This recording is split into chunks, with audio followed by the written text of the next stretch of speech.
Good morning, everyone, and welcome. This is Joe Scarice, co-founder and co-host of the Creative Birth Strategy podcast and house here on the Creative Birth on Clubhouse. I want to welcome everybody this morning. We'll get ourselves set up in just a few minutes. Give me just a quick second. I'll be bringing some people up as well. Another great discussion yesterday. I want to thank everybody for being so involved. A solid 60 minutes talking Fed rate, talking inflation, uh, Fed cuts, politics a little bit. Please mute. Thank you, Steve. Got to keep muting every time you come up, Steve. Okay. So we'll get started here in just a few minutes. But another great discussion this morning. We're going to dive into lead generation for your real estate business strategies. We're going to touch on some brand awareness as well. I don't think people really realize how important brand awareness sometimes is as important as lead generation. They have a lot of correlation, and I don't think a lot of people understand the differences. So we're going to dive into that in just a few minutes. I'm just going to do a quick share and invite some colleagues in here, and we're going to dive into this. Now, also, please keep in mind, every one of these subjects that we put out every Saturday and Sunday morning, I provide an article follow-up that's already posted on my LinkedIn, Facebook, Instagram, Alignable, all the general sites that that really pertain to getting out there in front of my followers. So if you don't get to listen to this, or you don't get to listen to the replay or on our website, there's an article always posted in regards to the subject the week of the discussions on the upcoming week. So I just want to let you know that, and I think it's important because I think reiterating and giving good analytics to our subject matter and our following and the people that are following back up with us is extremely important. And I'm going to give you some great examples of brand awareness first in a few minutes. But first, I want to always thank our listeners and our sponsors. So first, I want to thank our listeners because you're here every Saturday and Sunday. Saturday mornings 8 a.m. and Sunday mornings 9:30 a.m. Eastern Standard Time. We're here to provide education, networking, and strategy. And you're more than welcome to raise your hand, come up. You know, if you have a question, concern, uh, just a discussion, keep it nice, keep it 50-foot level so we could dive into it. A lot of us are here are unscripted with our thoughts to the discussion at hand. They're not prepped for a lot of these discussions, so it's firsthand content. I want to then thank our sponsors. I want to thank um, Mr. Yardell Perkins of Perkatech, my business partner, my associate with the podcast. He has a great social media company called Perkatech. He's a guy that you want to talk to, putting together strategy, advisory, in your social media analytics, website design, and setup, but definitely worth having a discussion with. MB Capital, where I'm a referral partner in the unsecured business line of credit environment. So if you need any unsecured business lines of credit for business endeavors, real estate, please let me know, and we'll just set you up with a discussion and strategy talk with them. I'd like to thank Linda Pelagas with Realty 411. She provides national events and publication in regards for real estate professionals and services throughout the country. You know, she does have an upcoming event this fall in Los Angeles. If you can make it out there, it's a well-attended event. Definitely something that's cost benefit to be there. And then I want to thank Lendmark, where I'm a senior loan analyst, where we provide asset-based lending for real estate professionals in the investment space, nationwide, single family through four family, 5 units up to 25 units, mixed use, 1 unit up to 25 units, fixed to rent, fixed to flip, new construction, blanket loans, advisory and strategy, and building out your real estate portfolio. So let's dive into lead generation for your real estate business strategies. So first, we'll cover that, but I want to talk about brand awareness. So I'm out there always marketing myself and networking myself, either through social media channels, coordinating events, sponsoring events. And it's so nice when you walk up, hey, you're Joe Scarice. Hey, how are you? Nice to meet you. Like they already know who I am. Like it's already boom. It's a friendly encounter. And we go right into a discussion of what they're doing, who they are, how can I help them, and it opens up a whole nother type of lead gen. And brand awareness, I think is as important as let me just get my other article here. I thought I had it in front of me. Sorry about that. Um, I think brand awareness is really, really important because the recognition of who you are and what you do, I think, is extremely important in your market. In the real estate industry, brand awareness and lead generation serve different but complementary purposes, each targeting a very distinct aspect of business growth. Brand awareness is about increasing the visibility and recognition of your real estate business and you. It ensures that your potential clients are thinking of when buying, selling, renting, or branding comes first to them, right? So what is the goal? You got to establish trust, recognition, and familiarity in the marketplace and with your clients. Tactics, digital marketing, offline efforts such as like local sponsorships and events, PR efforts such as like feature local media and participating in industrial panels such as this, and educational resources like blogs, webinars, white paper. Like that blog went out on brand awareness this morning. I put it out in bigger pockets. It's on Facebook, LinkedIn. It's getting out there. But then you have to study the KPIs on it. What are your returns on it? What's the social media reach? What are your followers thinking? What is your engagement? What is the website traffic? Like I have two websites. So like I do ask Yordell, time to time, where's the traffic coming from? Where are the brand mentions or impressions? And what's your role in real estate? Crucial, what it's crucial to people to really define who you are and what you do. Okay. And this ties back into lead generation, where it's focused on identifying and converting prospects who are actively interested in buying and selling or renting properties. So the goal is to attract prospects and turn them into qualified leads for real estate transactions, no matter what side of the fence you're on in the real estate. What is the impact? Driving immediate measurable business outcomes, providing a direct return on investment through property transactions, and also keep defining and redefining your role in real estate. And what are the key differences? Time frame, focus, measurement.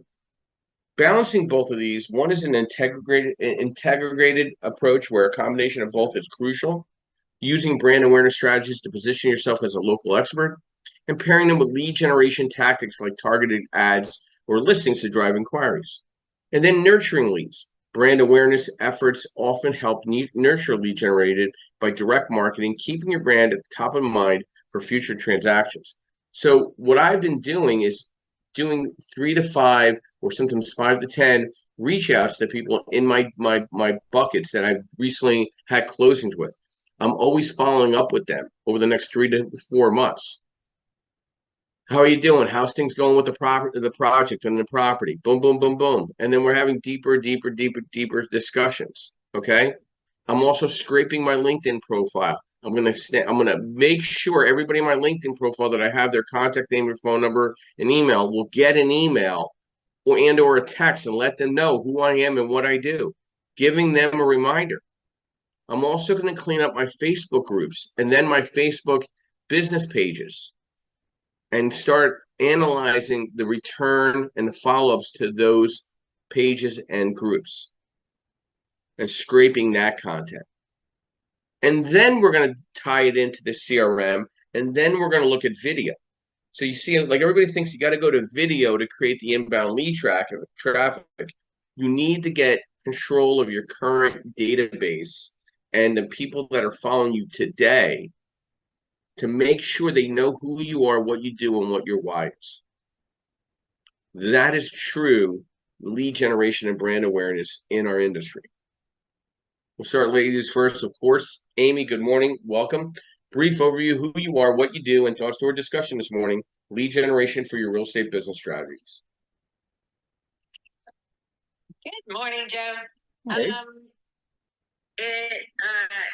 So lead generation. So I guess for me and how I do any sort of lead generation, I take the approach of obviously, and you do the same, providing value first and trying to put a lot of content out there. I know that social media is really my best lead gens for me, and then using the content piece and everything you can on LinkedIn, or even on TikTok or Instagram or any of that. So I have a very strong social media kind of strategy. And so LinkedIn is one of my main lead gens. I have 3 newsletters. I post all of my podcasts on there. Um, I you just generally post like a crazy person several times a day. Because understanding that even though I have I think I have 11,000 followers now, most people aren't going to see it in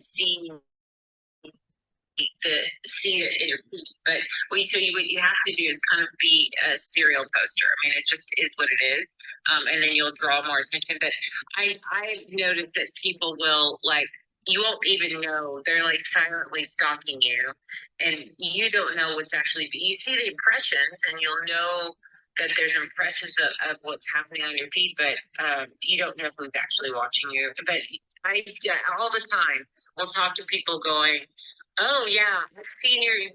They want to do business with me, or they'll reach out to me because of everything that I'm posting on social media, and because of our website and things like that. So it really does work. And the only other tip I will say is you have to invest the time in it. You have to be consistent, and it's going to take longer than you think. So, don't you, most of the time in business, you spend building momentum, and it'll take a good 90% of your effort to build this kind of momentum. And then once you got it, then you can just kind of keep it from there. But you really have to spend a lot of energy and effort to kind of get it going. So don't quit when you're 87% of the way there. Like just know that this if you're in business and this is what you want to do, you're gonna have to spend a good enough time marketing, and then we all get, as fluent as Joe is, where you can just outsource all this stuff. I'm just kidding, Joe. I had to throw a ding in there to you. It's all good. But no, but it does make sense because you have to spend the time on what you're good at and what you need to focus on. So outsource it to people who can handle your social media and your website and all that great things. And I will eventually get there, Joe, where I can do that. Right now, it's me. I'm doing it all, but I will eventually get there where we'll have somebody do it for me. Yeah. Actually knows what they're doing. Well, Amy, I've made a lot of great mistakes, which have provided some great successes with the social media just by just doing things, not knowing. Okay. Yeah, but now it's time to reel it in and round the wagons, and having your Adele, facilitating the website for the podcast, and all the video work. There's a lot of video content already out there. So then I needed a personal website just in case people need to know who I am. A lot of people kind of know what I do. I think you're in the industry, but listen, there's my website. Check it out. It solidifies everything. I've obviously I'm maxed out at all the Facebook group page profiles that I have. I'm not going to open up a fourth one. Doesn't make a lot of sense. But the LinkedIn, I mean, there's a lot of good money in there that is untapped. Like why don't you have everybody's full contact information? Okay. And the same thing, if you're going to do Facebook and you're going to run a group, you should have controls in place to bring value to that group where people feel compelled to call a call to action with you in a lead gen environment. So I just said, listen, if I'm going to spend 1,000, 1,500 a month right now just to do a vacuum clean and get everything in order before I do something on TikTok and YouTube and what's the other one? TikTok, YouTube, and Instagram. I want to see the true impact where there's balance. I have a full database. I have a good CRM. Like I feel constant contact is ancient, old, inadequate for the real estate industry. I'm going with more of a HubSpot setup, and it's going to be a difference because I'll be able to text, I'll be able to email. It's just going to Yeah. be have better controls, and it's a one set price. So, over the next 3 months, I don't know where we're going to go with all this. I was talking with Yordell last night about this. Like, all I know is it's going to be better. I just don't know what better it's going to be, but I could tell you at least I'll have better controls of my current platform of followers and people that are I'm following or they're following me. I don't know if it's going to even create business, but I know it's going to clean up a lot and give a lot of balance to my social media look at. It's like my Google, I'm having a problem with my Google, which we're going to get addressed. Once that's fixed, maybe that might be the thing that takes everything over to the next step. You know what I mean? So Yeah, there's a lot of, so what I learned was I originally just started just posting content, and then it was a wasted effort because I didn't have any people into my system to actually, make that work for me, right? So that's where a lot of people start. They'll just start posting content, they'll grow their follower base, but then they're not using that follower base in any sort of meaningful way. And so I was like, okay, well, that's dumb. So I need to somehow get connected to those people or get them into some sort of and if not a sales funnel, an informational funnel, right, where I could get their email addresses and I could keep in contact with them, and I can maybe it builds into a sale eventually, right? So I didn't have the systems behind the content, but you have to have that because it's a wasted effort for you to build out all this content and produce it every week if you're not going to capture those people who are actually absorbing your content so it can be a benefit to you. yeah. So so what I did then was I made the mistake. I just started creating a bunch of content, grew a bunch of followers. So now this year my theme was to be intentional. So anybody who connects with me on LinkedIn, well, sucker, you're gonna get an invite request to meet with me. I mean, you're gonna. It's not just we're gonna connect on LinkedIn. I want to actually be on a Zoom call with you.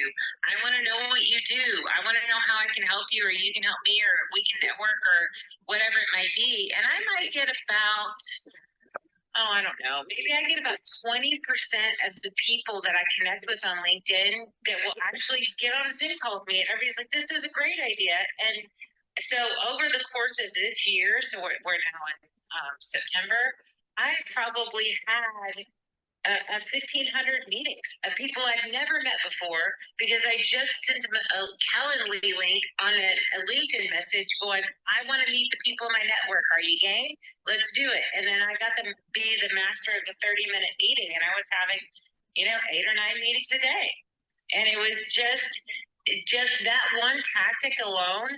I've met my investor who's invested in my company. I've met customers. I've met people who can link me to customers and investors. It's just really kind of interesting how that's going to do. But you have to have the system kind of behind your efforts, because if you don't, then you're just kind of wasting you're just spinning your wheels for no good reason. So, there you go. well, one last question. So you're setting up like immediately when you see the connection made, you send a calendar link out to them and say, "Hey, we're connected. Let's have a brief discussion." Yes, immediately. So I'll purposely, and I'm connecting with about, I hit my limit every week. So I'm LinkedIn, they'll limit you to about 200 connections a week. And so I'm inviting 200 people routinely every week. I'm searching using Sales Navigator on prop tech and real estate or investors for those industries. And I reach out to those people and I'm sending out these connection requests. And then when those people connect with me, they get a message that says, thank you for connecting with me. And then I send them if you have not heard of my company or the PropTech Council, here's information about that. But second, my 2024 resolution is to actually meet the people in my network. Here's my calendar link. If you're game, book a call with me, and that's how I do it, and that's how I've been getting all my meetings. Are you You know, limited? Are you limited on the invites in LinkedIn by like? you, yeah, 200, 200 a week is what you're limited to. It used to be 700, but now it's 200 a week. And so I hit my max every week, um, and then when they connect, they get that message from me, and then from that point, they end up booking a call. I'll get a pretty good conversion rate on the people who book calls. It's about 20% of the people that connect with me will actually book a call, or they'll message back and say, eventually. But that's how I've had as many meetings as I've had this year. For sure. See, as I'm having my VA team scrape the database in my LinkedIn, now I'm thinking maybe once they get as much content out of there, then do 200 emails a week till they cap it out. I don't care how long it takes to schedule appointments for me. You can use Eva Boot, EVABOOT. Yeah. And they can you pay, but you can download the data that you don't get inherently through LinkedIn. You can get people's emails from it. They'll go match the people's emails of all your connections on LinkedIn. So you can create like a list in Sales Navigator of I want C-level real estate people in this area, and you pull that list down because maybe you're going to whatever, and you use the EvaBoot extension in Sales Navigator, and it will find their emails for you, and you can pull it down, and then you can do targeted marketing to those people. So there's ways to do it. Yeah, can you put that in the chat? Yeah. Yeah, for sure. That'd be great. Thank you, Amy. I really appreciate your insight. By the way, I made an introduction for you. I met a prop tech guy down in Fort Lauderdale this past week. Really sharp guy with some cool software that they're developing. They haven't rolled it out yet, but I thought it was a lot of synergy with you and them. This guy Sean. Yeah, yeah, yeah. So I hope you guys connect. He's a really smart young man, former military. Enjoyed the time talking with him. I see future business with him. So when he was telling me he was very much into prop tech, I'm like my my mind went right to you and say, hey, let's make the introduction to Amy. Yep. Very cool. Thank you. My pleasure. Thank you, Amy. So listen, we really are diving into the crux of what brand awareness, what lead gen really means. And I think, there's a lot of real estate agent groups out there, and they give you a bunch of different ideas, and they're probably a lot of them are good. But are you going to commit to them? Are you going to be consistent? You need to spend money to succeed. It's very difficult, as Amy will tell you, to do it all yourself. It's extremely difficult. I mean, there's just no way physically Yordell could do all the stuff that I need to get done. It's a very massive undertaking. So there's always different people that you could leverage. But I guess at the end of the day, Yordell maintains and monitors everything. Like next week, next Friday, I'm going to want an update on what these guys are doing for me every week, and we're going to monitor that. So we're going to monitor the monitors. But you also have to have a balance. You have to have social media platform. You got to be on Facebook. You got to be on LinkedIn. You got to be on Instagram. You got to be on Threads. You got to be on Alignable. You got to be on LinkedIn. You got to have a Google business page. They have to all link back. You got to make sure that your Google business page is visible. I'm spending some money on the visibility right now of my Google page, so we're working on that. Because if that doesn't work, nothing else is going to work. Google is the 800-pound gorilla. So spend your money wisely and spend it in increments because you're going to need to see what is creating inbound traffic and analytics for your business. And you're going to have to come up with some content. You're going to have to use ChatGPT and put together blogs and articles and thoughts, email campaigns. Listen, we're getting away from constant contact. We're using something very relevant to HubSpot because it's just not working for us. And then you got to find your networking and partnerships as well.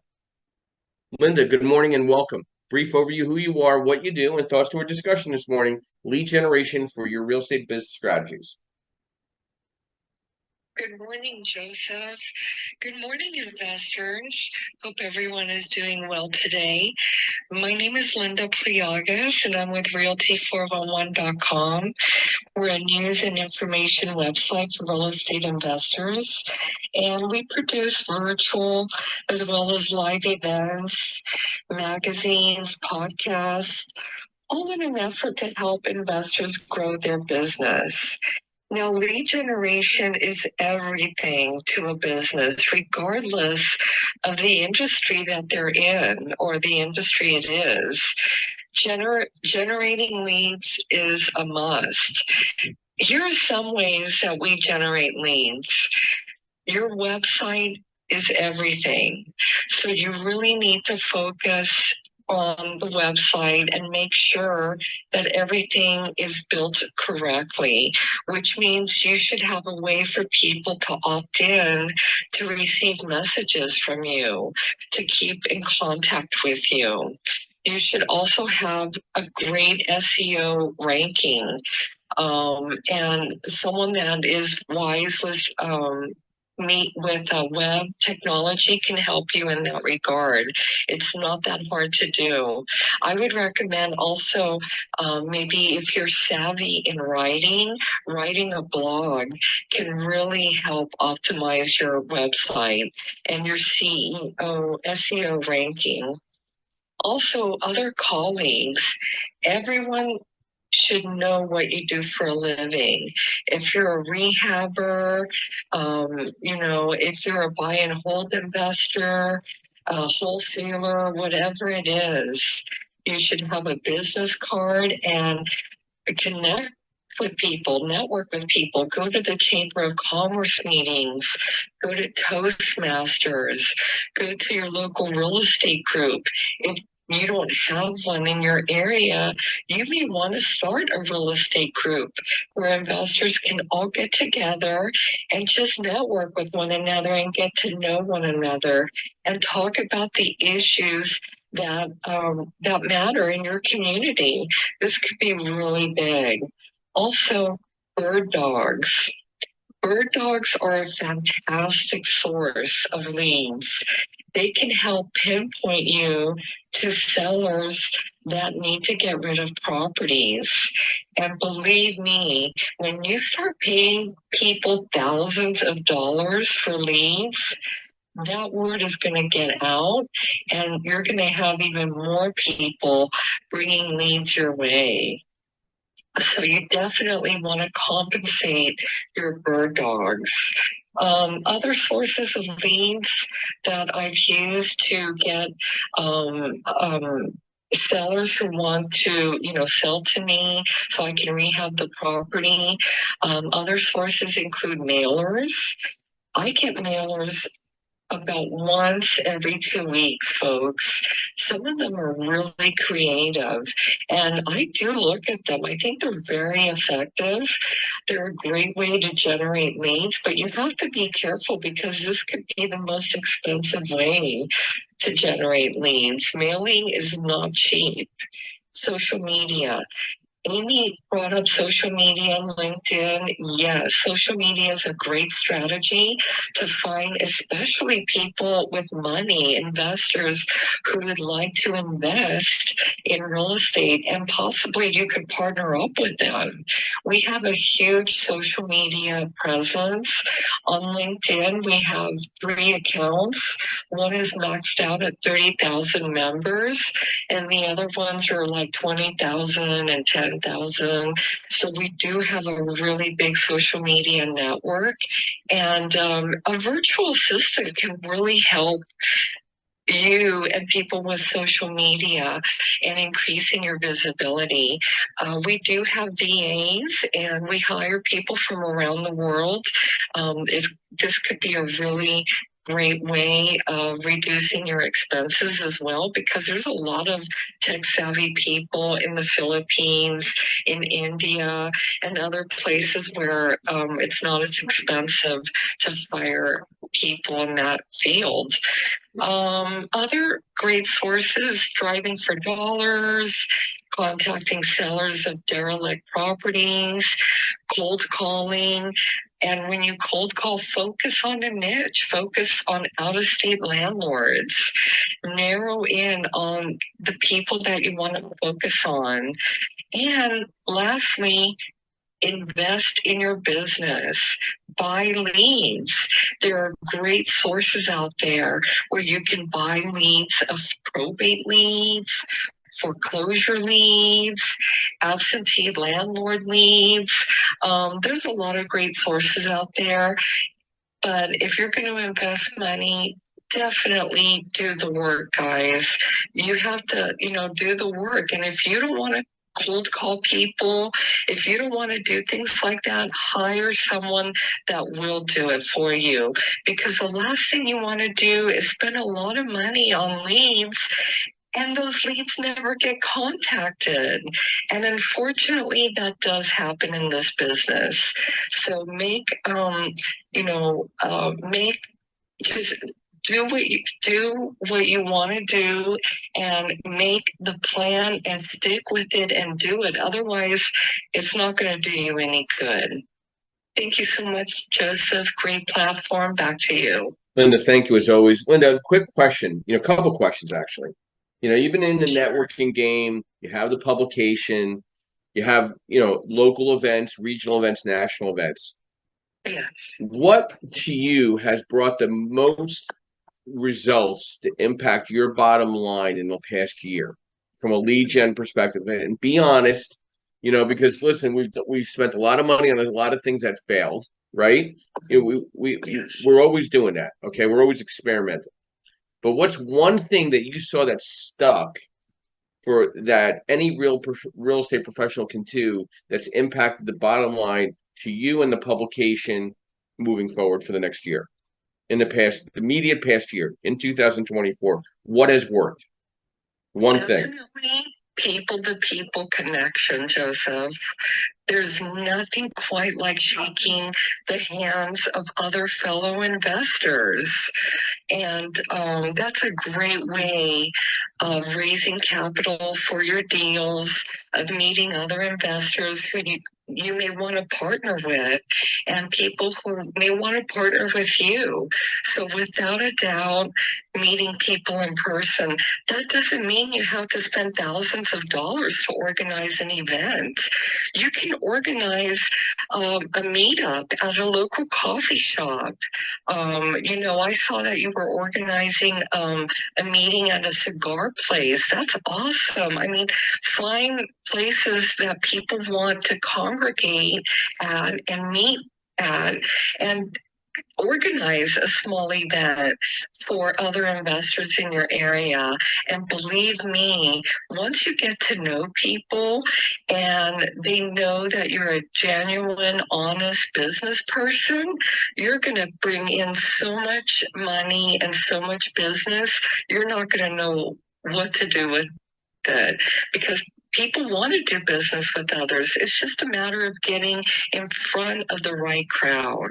Yeah, I agree with you. I mean, that cigar event, which is kind of ironic that you brought that up, Linda.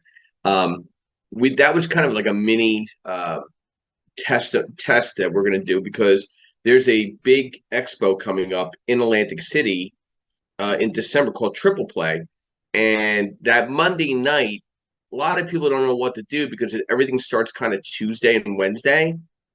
This is the only cigar lounge in all of Atlantic City, so we're going to actually schedule a cigar event that Monday night at this event, at this location. And it's such a great spot. And listen, I'm not saying that you have to have a cigar. You can sit just and have a drink and network. And you wouldn't believe the type of conversations you have at a cigar place, whether it's a young lady or a man. I mean, it's just really good, really great communication, a lot of fun. We keep it to 2 hours.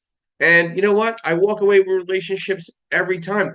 Networking to me is the networking piece is all in the follow-up. You meet somebody in person, they should be getting an email within 24 hours thanking them for the few minutes that you spent together, and then connecting with them on LinkedIn, and then getting them into your CRM right away. I mean, and then letting them know what you do to remind them. It doesn't matter if they don't respond. You know how many non-responsive emails I get out of all the emails I send out per week? I hardly get any. Okay. I don't know why. It's okay. But then they follow up with me. Hey, I was thinking about that email you sent me 2 months ago or 3 months ago or last year. Can we talk about a deal today? So the networking events, hosting, not big events. I've been seeing a lot of these expos not doing well. People don't feel comfortable being sold. So you got to provide good, comfortable information where people can get their arms wrapped around and don't feel like they're being like swarmed. I just see them not working so well. So having smaller mastermind discussions, deeper discussions, great follow up, having calls like what Amy's talking about was, I mean, that's a gem right there. Having those calls as a follow up with the LinkedIn and setting up a calendar talk. I mean, that's going to be on my radar once I get through this next 3 months. That'll be my January to February attack. I can't do it now because there's so many other things that we're working on social media wise, but that's going to be one of the things we're going to do. I'm going to do a re-follow up once I scrape that data out of LinkedIn and calendar chat with every single person. Even if I get 10 or 15% of those individuals to return on investment to have a call with me, that's I have 20,000 people on my LinkedIn. So that's not a bad return. I'll take it. Okay. Also look at, once you get your Google business profile, look at Google ads, look at Facebook, Instagram ads, look at retargeting ads. They're not expensive. That slow drip does work and being in front of people. So some advertising, some light, inexpensive advertising, and a must is the CRM and automation tools. A must.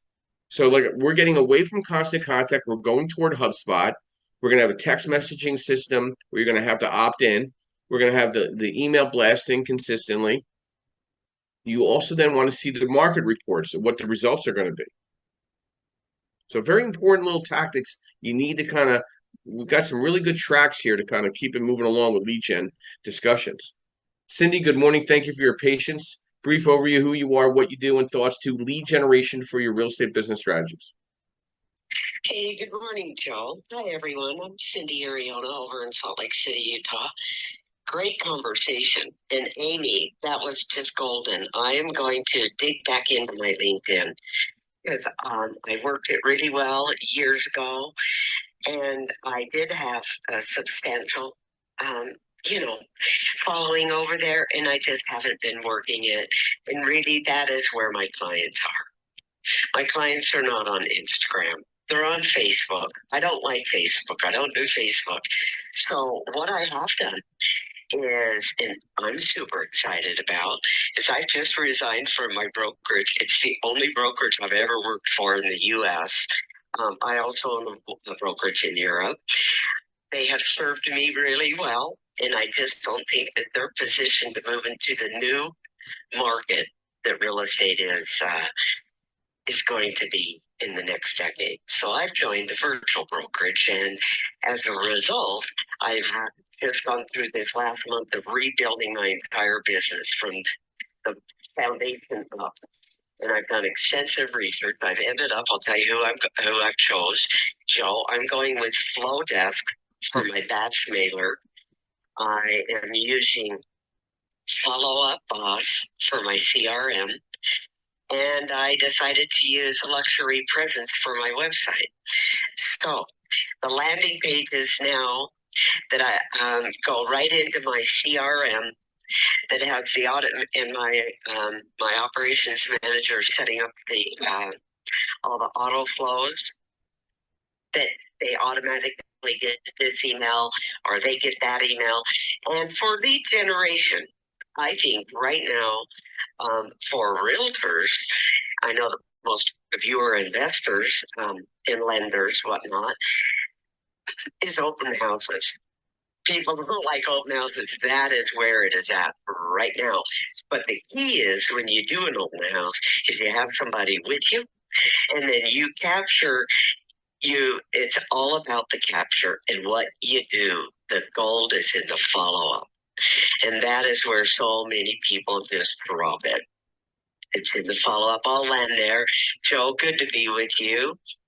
And thanks everyone for all the wonderful information you've shared today. Cindy, thank you very much. Good luck with your new endeavors. Amy, did you want to go give a quick chat before I post some questions? Yeah, sorry. I was just going to make a shout out. Luxury Presence is in the part of the U.S. Project Council. A great service. And the other thing too, and I didn't really talk about technology, silly me, but there is a lot of technology coming around virtual touring, and then tying it back into, for especially realtors, tying it back into your CRM system. So, look out for some of that stuff coming out too. Thank you, Amy. And Cindy, some quick questions. So you're in Salt Lake City, Utah.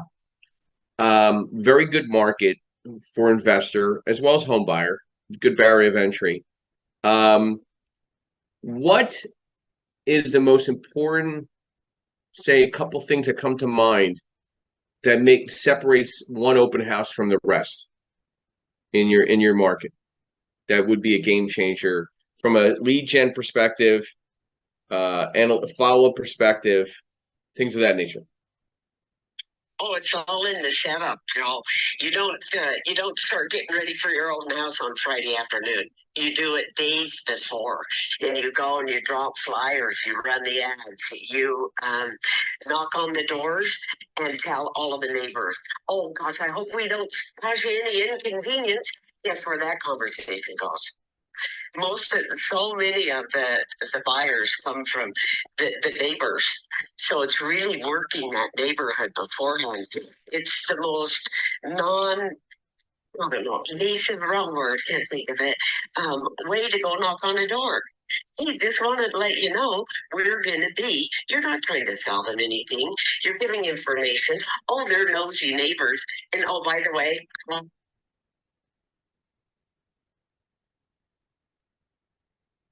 We lost you, Cindy. Cindy, you there? Cindy, we can't hear you.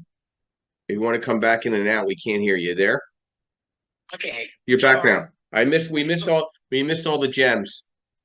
Oh shoot, I'm so sorry. I sit there in that time frame. Okay, real quick, the key on open houses is starting to work it a week in advance if you can. And working the neighbors all around that whole entire neighborhood. You have a reason to go knock on their door. It's such a great conversation starter. Who do you know? By the way, what do you think this will do to the value of your home? You just start talking. It's an open, easy conversation. Who I'm looking for when they walk in the front door of the open house, I'm looking for that seller. The one who he's coming in because she's going to be selling her home. That's who comes into the open houses that I'm looking for, because they come. Everybody who's going to be selling their house anywhere that is in that neighborhood, and they see a new house come on the market, they're going to come into that open house. That's where your next seller is. And the key is getting listings so you can get 4 more listings out of every listing that you have. And then in the follow-up, it's the key with I use a software program. It's called Open Home Pro. And so when they come into the open house, they sign in on the iPad. And it swirls around. So it's like one of those you get at the restaurants when you go in. People are used to that. They do know. Don't give them a piece of paper and a pen and tell them to frickin' write their name down. You'll get Donald Duck at ABC at AOL.com. That just don't work. But anyway, I'm talking a long time and he yelled it there. So, Cindy, what's the name of the real estate company that you transitioned to, by the way, that's virtual?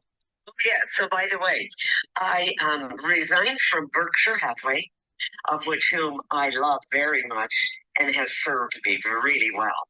And I have joined Real Broker. Okay. So Sharon Shrivatsa over Real Broker. Yep. Yeah, I was with Real at one time, but because I teach CE, I didn't want people thinking I was trying to recruit. I think it's a great online company. I had to kind of separate myself with the CE courses I teach. So I put my licenses under a property management company. But very good, very nice move, very smart move. It's a very aggressive company. Joe, do you know Sharon Shrivatsa? Yeah, I know. I've seen him on different calls. I've seen him in person. Yeah, I mean, listen, he serves a great purpose in what he does. Very high energy, smart guy. I think they got something really good there. If I was going to compare, I know of EXP, I know of Sirhan. I do like the real concept. I like what they're doing with it. I like the type of the realtors they're resonating with and identifying with. And what I like about them, as well as EXP, they're open to working outside their traditional, hey, you got to work with these people in Power Team. So I find that the virtual companies out there are open to working with and creating their own power teams and their own bullpen and their own depth chart of who they want to work with. They don't feel forced to work with any one individual. Um, and I find that very appealing. I'm doing a AI real estate discussion for EXP this week, and I'm doing a CE course for asset based lending for a real group net the following week. So like I feel like that works. But I think Sirhan is coming around full circle too, especially on the East Coast. It'll be interesting to see how he impacts both of those virtual services for real estate brokers. And listen, let's be honest with you. The cost benefit at real is way more. I know what you pay and don't pay compared to all the rest of the brokerages out there. So it's more net in your pocket. And at the end of the day, with this whole new NAR lawsuit settlement, you have to be concerned with everything on your bottom line. So good luck with everything, Cindy, and thank you. So, we've gotten the real estate agent perspective, we've gotten the real estate investor perspective, the real estate service provider, you know, hosting community events, going door knocking, partnering markets with local businesses. I have one realtor that I gave her I thought it was good advice at one time when I was teaching social media strategies. She does a video discussion from every coffee shop that's neighboring her new listing or her upcoming open house. She'll do a tour of the coffee shop that's most convenient to that location. Okay. So that's very important. So, like, she's identifying with the local business here in Philadelphia and saying, okay, come by this coffee shop before you come by my open house. Or, by the way, this is a great place to have a cup of coffee with your dog outside. It's pet friendly and it's only blocks away from the home that you could live in. So she does selling points either for coffee shops or local restaurants up to the point of selling that property or having hosting that open house. Attending local networking events, I'm not a fan of the Chamber of Commerce stuff. It doesn't really resonate with me. I'm more investor driven. But as a real estate agent, that's your fish pond. They know what's going on in that local demographic in that local market. And sponsoring local community charity events, giving back. If they can afford to do that, that's where the money stretches out the most. Maybe even creating a local newsletter and doing it virtually and putting it on a Facebook group or a LinkedIn group and hosting seminars. Pulling back, from a recruiting perspective, most people bring me in for CE instruction to recruit realtors into their downline. I think it's brilliant, but it's another way of a social media lead gen tactic. It's not all about just getting the client, it's also about building up team. Steve, thank you for your patience. Brief overview, who you are, what you do, and thoughts to our discussion this morning. Lead generation for your real estate business strategies. Steve, going once. There you go. Sorry, I'm here. Sorry about that, Joe, for the little button up. Anyway, this has been a great discussion. I've been pretty much taking notes on everyone's ideas, and I wanted to echo a couple things that were said earlier. The biggest mistake I've made, and I have come from there, is it's great to network, it's great to do meetings, it's great to see people, stick them in your phone, and then you forget them. Then you don't follow up. And it's hard. You're doing, a bunch of closing every week, whatever your sector of business is, the block of God. So having those sectors, those service sessions, in the background running, whether it's a virtual assistant, whether it's a CRM, whether it's whatever, to make sure that either it reminds you to follow up, and you to follow up, or your staff, or whatever. That's where you can easily drop everything.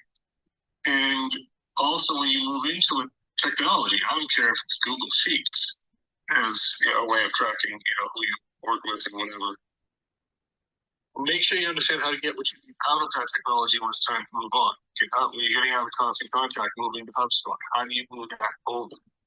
I mean, for me, for the longest time, until frankly the last couple of years, it's still good, but for the last couple of years, there's been a lot more competition in the wholesaler and in the investor space as well as in the realtor space.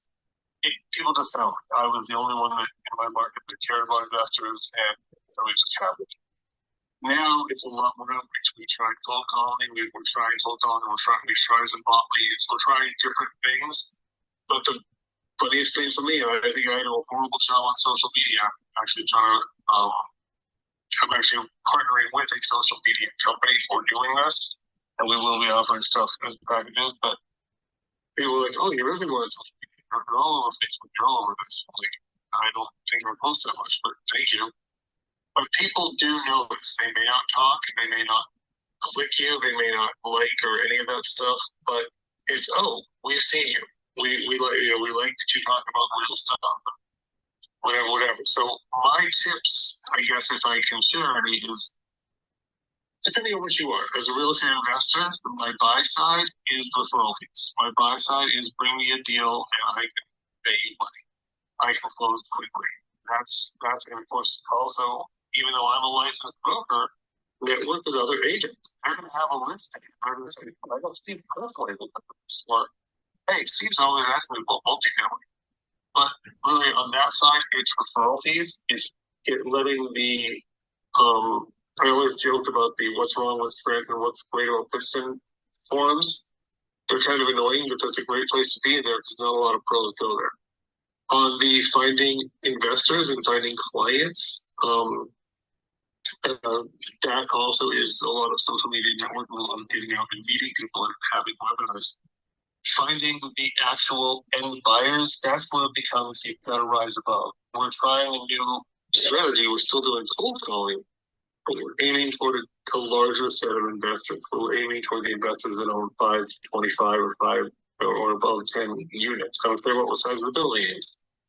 Because all of the wholesalers and all of the realtors are taking, single family 1 to 4. That's where all the wholesalers are going to live and die.